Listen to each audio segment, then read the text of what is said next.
ada 3 golongan manusia yang Allah tak akan menerima puasanya. Walaupun tak tendek ngonggah, walaupun tak nyonyo le beramal, tapi bila kita salah satu daripada 3 golongan ini nantinya, maka puasa kita itu tak diterima. Pertama, orang yang didoakan supaya Allah tak menerima puasanya oleh malaikat Jibril, yaitu jangan terima puasanya seorang anak yang durhaka kepada kedua orang tuanya. Nah ya, tidro anu, nyo tidro anu yang temereka bak mak ngon ayah. Ni bagi kita laki-laki dulu abang.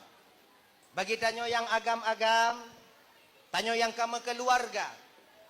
Temereka bak mak ngon ayahnyo, bapak ibu, bukan mesti tadut mak tanyo. Tanyo bek tu bayang lah mulai tanyo munyo londot mak lon. Kemudian hana lon kirim peng ku mak lon. Kemudian lon ternak mak lon. Lon sipak mak lon tengah sumayang. Nyan yang tu mereka. Tidak. Batasan durhaka seorang anak kepada orang tuanya, nyo mesti kita sadari. Ketika seorang orang tua mulai segan untuk mendidik atau berbicara dengan anaknya, ketika tidur anak dipubuat salah, mak kena etam, ayah kena etam, tapi mak ngon ayah merasa segan, merasa hana mangat ditam tanyo. Bak watenyan walau hantom tadut mak tanyo, pada posisi ketika itu kita sedang berdiri seorang anak yang durhaka kepada orang tuanya. Ingat ya, ketika mak merasa takut bak tanyo, ketika mak merasa segan bak tanyo, sebab menyo gemarit mak tanyo tek raya su tanyo, walaupun tak pernah suara kita besar umpamanya, tapi mak mulai takut katanya. Mak bukan lebih anggap sebagai anak, tapi mak tanya lebih-lebih tanya bak watanyan karena takut dengan sikap kita. Maka posisi seperti ini kakak abang, nyota-nyoka berdiri pada seorang anak yang durhaka kepada kedua orang tuanya. Maka abang-abang dan tuan Bandung, jadikanlah orang tua kita itu bebas untuk menjaga dan mendidik kita. Jadikan orang tua tanya bebas dalam gepuruno tanya, walaupun tanya bang sudah berkeluarga.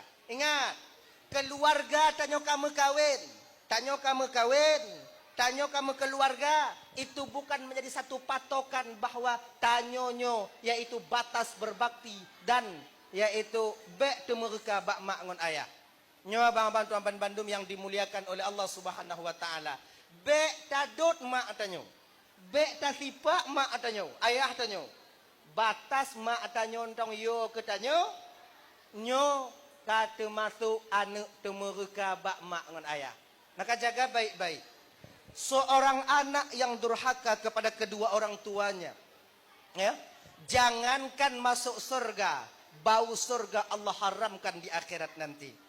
Abang bapak ibu dan tuan Bandung, ada satu riwayat dari seorang sahabat Rasul baginda Nabi Muhammad sallallahu alaihi wasallam. Ni mesti nyo bagi tanyo yang agam abang, bagi tanyo yang laki-laki bapak, ya. Di ketika seorang orang tua itu murka kepada seorang anak, kemungkinan besar anak ini patah lidah wa sakaratul maut, tak dapat mengucapkan kalimah tauhid.